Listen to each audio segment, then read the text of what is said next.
날마다 솟는 샘물과 함께하는 오늘의 큐티 시간입니다.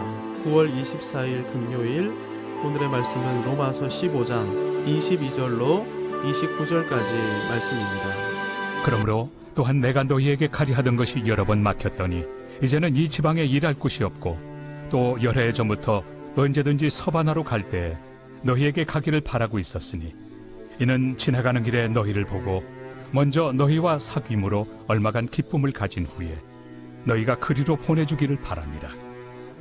그러나 이제는 내가 성도를 섬기는 일로 예루살렘에 가노니 이는 마게도냐와 아가야 사람들이 예루살렘 성도 중 가난한 자들을 위하여 기쁘게 얼마를 연보하였습니다.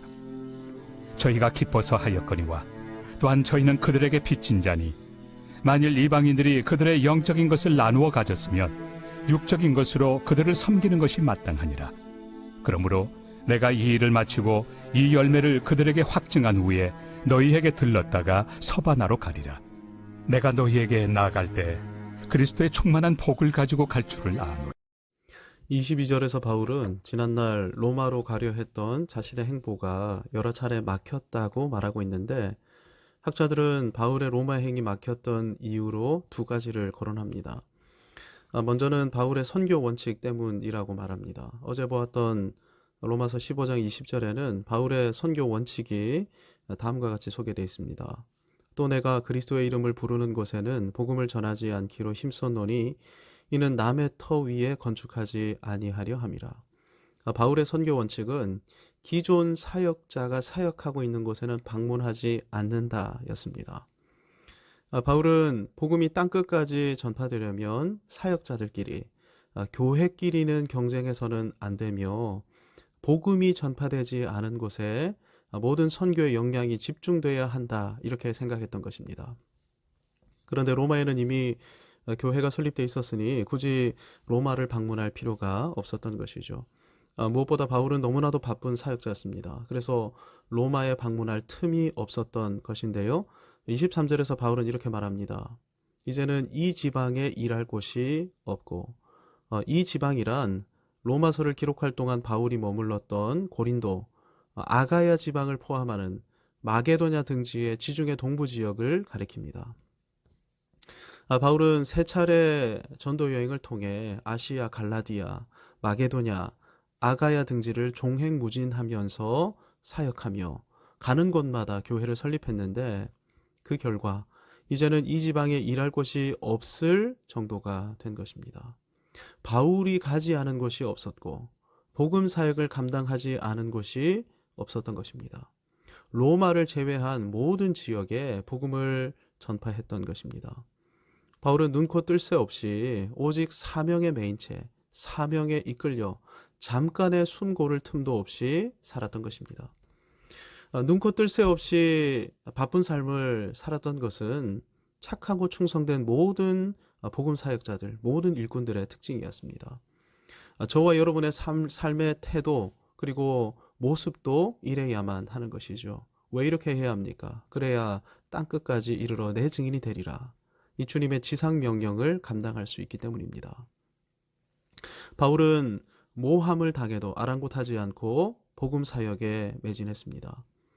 두들겨 맞고 돌에 맞아 죽을 지경이 되기도 했지만 포기하지 않고 복음을 증거했죠. 이렇게 하지 않으면 사명을 이룰 수 없기 때문입니다. 무엇보다 복음을 듣지 못하면 그 영혼은 죽음과 지옥에서 벗어나지 못하지 않습니까? 바울이 복음에 매였다는 것은 사명을 주신 성삼위 하나님을 지극히 사랑했다는 것입니다. 뿐만 아니라 어떤 상황에도 굴하지 않고 땅끝까지 복음을 증거하려 한 것은 한 영혼을 천하보다 사랑했다는 것입니다. 그러니까 바울은 하나님 사랑과 사람 사랑으로 충만했던 사람이었던 것이죠.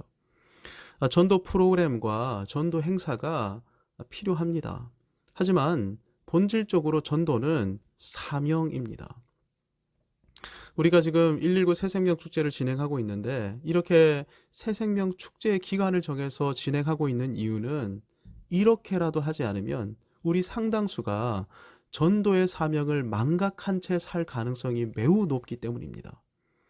119 새생명 축제를 통해 하나님 사랑, 사람 사랑의 마음을 배워야 하기 때문에 그런 것입니다. 그래서 모든 성도로 하여금 전도의 사명을 붙들게 하려는 것이죠.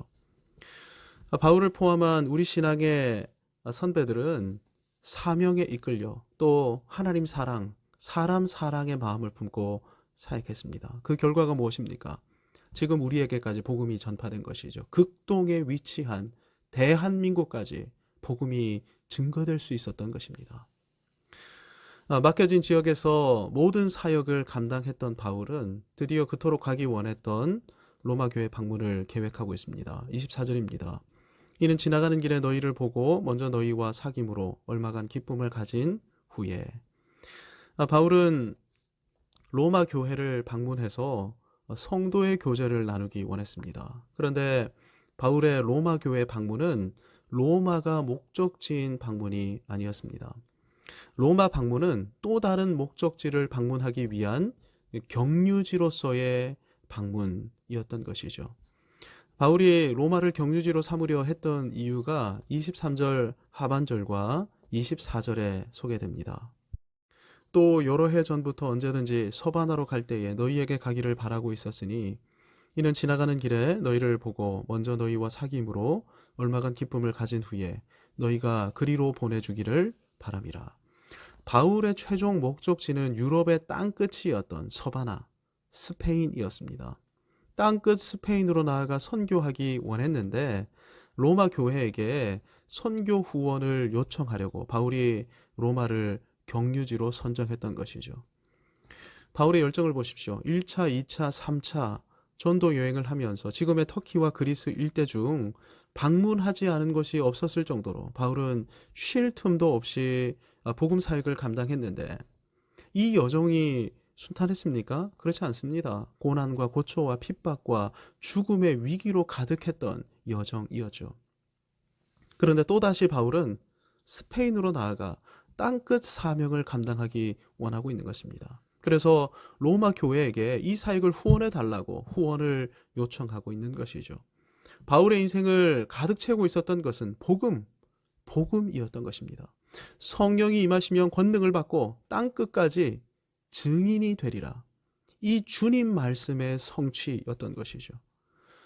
여러분, 바울은 주님 말씀하시면 내가 나아가리다. 주님 뜻이 아니면 내가 멈춰서리다. 이 찬양 가사의 전형적인 모델이었습니다. 그런데 스페인으로 향하려던 이 여정이, 이 길이 오늘 본문을 보면 다시금 막히고 있습니다. 마게도냐와 아가야 성도들의 연보 때문이었습니다. 로마행 여정과 서바나 선교 여행을 준비하고 있던 바울에게 로마 교회와 마게도냐 지역의 교회, 빌립보, 데살로니가, 베레아 이런 교회들이 연보를 준비했습니다. 이렇게 기별해 온 것입니다. 예루살렘에 큰 흉년이 들어 모교회 예루살렘 교회 성도들이 궁핍과 빈곤에 처했다는 말을 듣고 이 지역 이방 교회들이 자발적으로 연보를 준비했던 것이죠. 그리고 바울에게 저희들이 준비한 이 연보를 예루살렘 교회로 전달해 주십시오. 이렇게 요청해 왔던 것입니다. 비록 예기치 못한 연락이었지만 바울은 아가야와 이 마게도냐 지역 교회의 연락을 들으면서 크게 기뻐하고 감격했을 것입니다. 설립된 지 얼마 되지도 않았던 이방 교회들, 연약한 이 교회들이 예루살렘 교회의 모 교회의 안타까운 형편을 전해 듣고 자발적으로 헌금을 마련했기 때문입니다. 이 교회들은 바울이 영적으로 낳은 자녀와 같은 교회들이지 않았습니까? 여전히 어리고 연약했던 교회들이었습니다. 그런데 이 교회들이 또 다른 누군가를 돌볼 줄 아는 성숙한 존재로 성장한 것을 지켜보고 있으니 더 나아가 사역을 돕는 어엿한 동력자로 자리매김한 것을 지켜보고 있으니 바울은 말할 수 없이 기뻐하고 감격했을 것입니다. 얼마나 지난날 사역에 대한 보람이 컸겠습니까? 그래서 바울은 로마로 가려던 마음을 접고 아게도냐와 마게도냐 교회를 순방하면서 그들이 준비한 연보를 모은 다음 자신의 항로를 예루살렘으로 향하고 있는 것입니다. 우리는 사도행전을 통해 이후 바울의 행보에 펼쳐진 하나님의 놀라우신 섭리를 잘 알고 있습니다.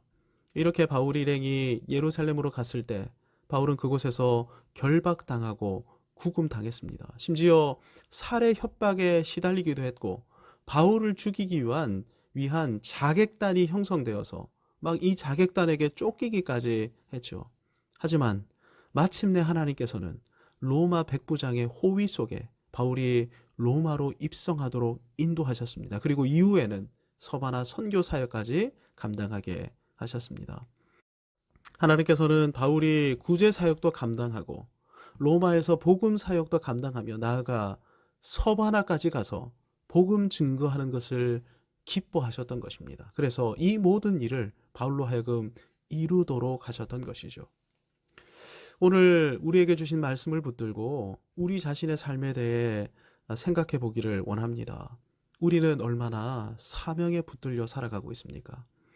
복음 전파 사명은 사도나 목회자들만이 감당하는 특별한 일이 아닙니다.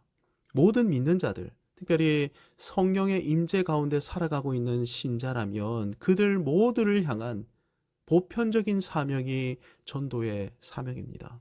우리도 따라서 바울처럼 사는 것이 마땅한 것이죠. 그래서 우리는 바울처럼 사명의 땅, 온 땅을 돌아다니며 전하지 않은 곳이 없을 정도로 복음을 증거해야 하는 것입니다. 과연 우리는 이런 삶을 살아가고 있습니까? 자녀들과 가족들과 친척들, 지인들, 이 직장 동료들에게 복음을 증거하고 있습니까? 가까운 곳에 먼저 전파할 줄 알아야 합니다. 그리고 문을 열어주시면 로마로, 서바나로 나가야 하는 것입니다. 가까운 곳에서 복음 사역을 감당하다 보면 하나님께서는 우리가 소망하는 그곳에서 복음을 증거할 수 있도록 역사하시는 것입니다. 우리의 사명 중 하나는 우리가 섬기는 사람들이 그리스도의 장성함에 이르는 것입니다. 이기적이었고 개인적이었던 사람들이 또 다른 믿음의 형제들을 바라볼 줄 알고 형제들의 안타까운 형편을 위해 기도할 뿐 아니라 실제 그들의 필요를 채워줄 줄 아는 사람으로 성숙하는 것. 이것이 우리가 감당해야 하는 사명 안에 포함되어 있습니다. 과연 우리는 우리 주변의 사람들을 얼마만큼이나 성숙의 길로 인도하고 있습니까? 예루살렘 교회의 안타까운 형편을 기억하며 구제비를 마련했던 아가야, 마게도냐 형제들처럼 우리는 형제들의 필요를 인식하고 그 필요를 채우려 노력하고 있습니까? 교회는 그리스도의 피로 하나 된 혈연 공동체, 가족 공동체입니다. 교회에서 공동체성을 키워야 합니다. 그래서 형제가 안타까운 형편에 처하게 된다면 아끼지 않고 형제의 필요를 채울 줄 알아야 하는 것이죠. 무엇보다 땅끝까지 이르러 증인이 되려는 거룩한 열정을 얼마나 품고 있는지 우리는 우리 자신을 곰곰이 살펴보아야 합니다. 우리가 가지 못하기에 하나님께서 이미 세우신 선교사님들이 있는데 이분들을 후원해야 하고 선교사님들의 사역을 후원해야 하는데 우리는 얼마나 이 일에 열심을 쏟고 있습니까? 오늘 주신 말씀과 도전을 생각하며 함께 기도하기를 원합니다. 하나님, 우리에게 전도 사역을 감당할 수 있는 이 사명에 붙들린 사람이 될 수 있도록 다시 한번 사명을 새롭게 해달라고, 그리고 하나님을 사랑하고 사람을 사랑하게 해달라고. 바울이 이 전도 사역을 감당하기 위해 밟지 않은 것이 없었을 정도로 사역했는데 하나님, 오늘 나의 걸음이 그런 걸음이 되게 해달라고 주신 말씀 붙들고 함께 기도하면서 은혜의 보좌로 나아가겠습니다.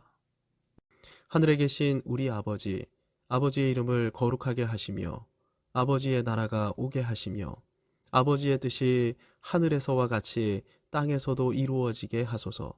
오늘 우리에게 일용할 양식을 주시고 우리가 우리에게 잘못한 사람을 용서하여 준 것 같이 우리 죄를 용서하여 주시고 우리를 시험에 빠지지 않게 하시고 악에서 구하소서. 나라와 권능과 영광이 영원히 아버지의 것입니다. 아멘.